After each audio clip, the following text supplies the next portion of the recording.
I'd like to talk to you today about what an impact nutritional excellence can make for you and people around the world.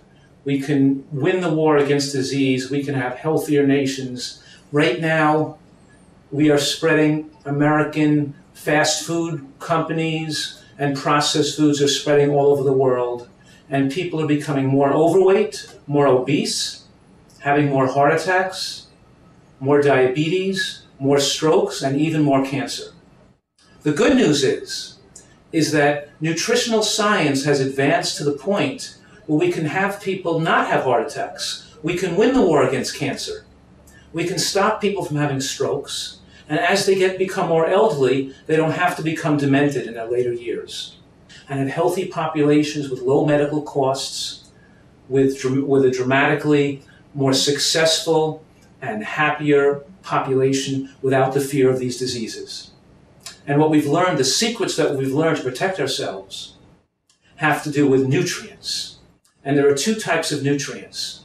There are macronutrients, and the macronutrients contain calories, and those are called fat, carbohydrate, and protein. And if you eat too many macronutrients, too much fat, too much carbohydrate, and too much protein, we can become overweight, and we can promote aging and promote heart attacks and strokes. Now, food also contains micronutrients, and micronutrients do not contain calories. They're things like vitamins and minerals and phytochemicals. About 80 years ago, in 1930, scientists first discovered 14 vitamins and about 20 different minerals, and everybody said, wow, this is great. We can help people live longer and help people be much healthier. And what happened between 1935 and 2005 is that heart attack rates went up all over the world, stroke rates went up, and cancer rates went up every single year for 70 years straight. We didn't realize until about 15 years ago that the third type of micronutrients, called phytochemicals, were missing, because the third type of micronutrients, called phytochemicals, are not found in processed foods, and they're not found in animal products, but they're found in fruits and vegetables. So when we thought that we could take processed foods and add a few vitamins and minerals to it, or take a vitamin supplement and think we're getting enough, we were mistaken. Because now we know that every tomato has 1,000 different nutrients in it. Every head of cabbage, every piece of lettuce, every cucumber, every bean or berry or sprout has hundreds, even thousands of nutrients that are so important to protect our precious health. So if we sum up what we've learned in the last 15 years in the field of nutritional science, we've realized that we have to eat a diet that's very high in nutrients, very high in micronutrients, including not just the ones we discovered 70 years ago, but all the new nutrients that we're discovering, all the new findings, that full symphony of nutrients we're finding that exists in natural fruits and vegetables, beans, nuts, and seeds. So the first thing I'm saying here, I'm making the point that as a nation, countries all over the world have made tremendous mistakes as far as protecting the health of their population. The mistake we made is we thought that we could eat anything. We could eat white flour, we could eat bread, we could eat pasta, we could eat sugar, we could drink soda all day. It doesn't have to be high in micronutrients, and then we could just take a vitamin pill and be okay. And we found out it doesn't work. We actually have to eat real food with a climate to grow healthy foods, and farmers that grow fresh fruits and vegetables, and a homeland that has availability of peppers and tomatoes and cabbage and lettuce and sesame seeds. You have the availability to eat superfoods, and these superfoods could protect us against chronic, degenerative, and dangerous diseases, preventing medical tragedies. So you have to really eat these foods. So let's talk about this for a minute. Because we're saying here is that we have to eat a diet high in nutrients and lower in calories. So the first thing I'm saying to you is that animal products like chicken and meat and fish and eggs should not be the major portion of a diet. A healthy diet has to be plant-based. Most of what we eat has to get these phytochemicals from natural plant foods.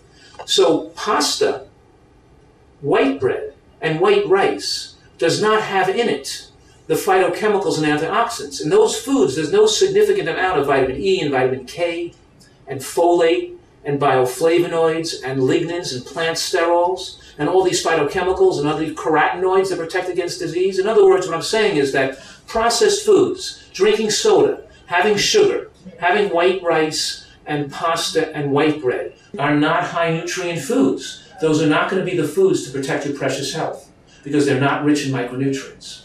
And likewise, animal products like chicken and meat also do not have the same nutrients. They're also missing the vitamin E, vitamin K, the folate, the bioflavonoids, the lignins, the phytochemicals, the carotenoids, the same nutrients that the processed foods are missing. Worldwide, we're seeing populations get most of their calories from processed foods and animal products, and they're not eating fruits and vegetables. Then what are they missing? Of course, they're missing those antioxidants and the phytochemicals that are present in plant foods. And instead of going to doctors and getting pills to take to lower your blood pressure, and instead of taking medications to take away chest pains, and then having surgeries on people's hearts or procedures to make the blood to flow better, those do not make people live longer.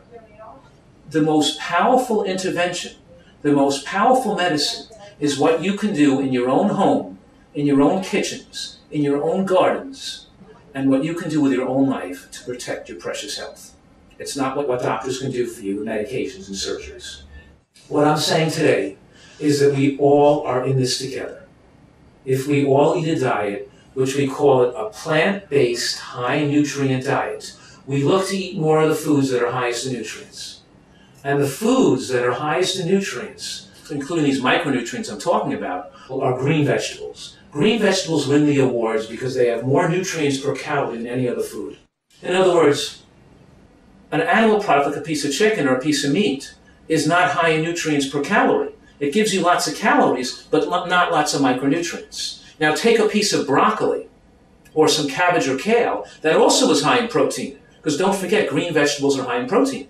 That's how come gorillas, hippopotamus, rhinoceros, elephant, and giraffes get so big. Because it eats green vegetables, eat a lot of protein. And green vegetables are high in protein. But here you have the protein packaged with lots of micronutrients, with the phytochemicals, with the antioxidants, with the things that make the body age slower, and we keep our youthfulness, our vigor, and our good health into later years. And if we look at the healthiest people around the whole world, and the pockets of civilization where people live the longest, it's always the people that eat the most vegetables live the longest.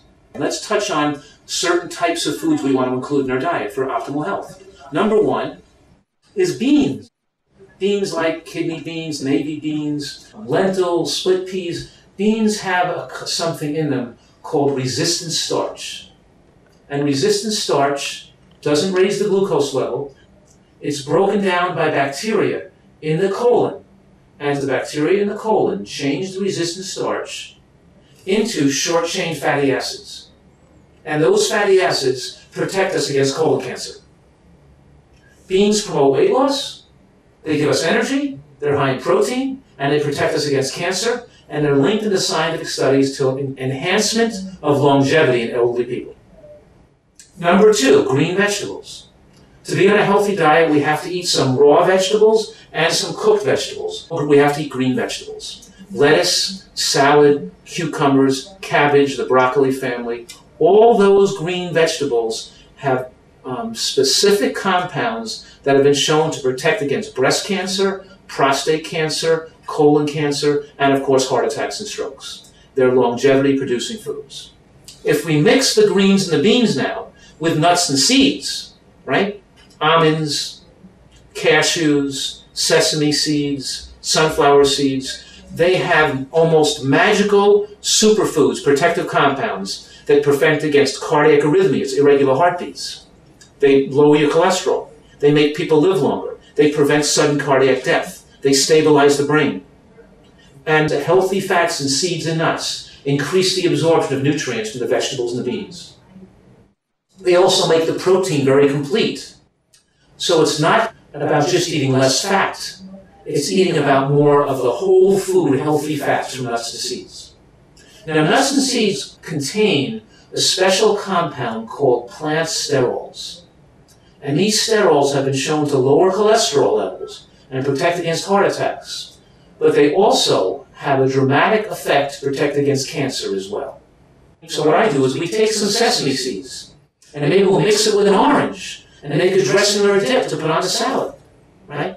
Or we'll throw some seeds and nuts with some tomato sauce, and we'll make a dressing, we'll make some kind of dressing or a sauce. In other words, using nuts and seeds as part of your dressings and dips is a very important part of excellent nutrition. Last, fresh fruit like oranges and berries and kiwis also contains various compounds, phenols and anthocyanins, special compounds that protect against various cancers and are important for good health. And lastly, of course, whole grains like sorghum, wild rice, brown rice, whole grain rices, whole oats, whole barley. Think whole grains, not processed white flour, not white rice and white flour, but using more whole grains. So we know now that the more vegetables and fruits and beans and nuts and seeds eaten, the longer people live and the lower the risk of heart attacks and strokes and cancers. Now, in addition to preventing these chronic diseases later on in life, it also can help people have better function in school, more attention, more alertness, more protection against diseases like influenza, like the flu.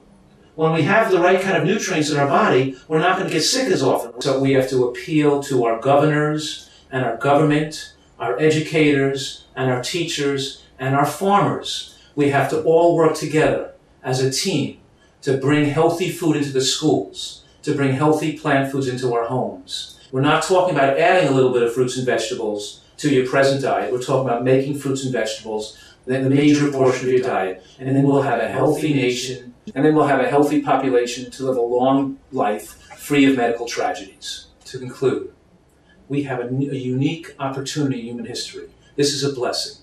We have science and information that can enable us to live better and to live healthier and to live longer than ever before in human history. Let's take advantage of the natural bounty of the land and have one of the healthiest places in the whole world.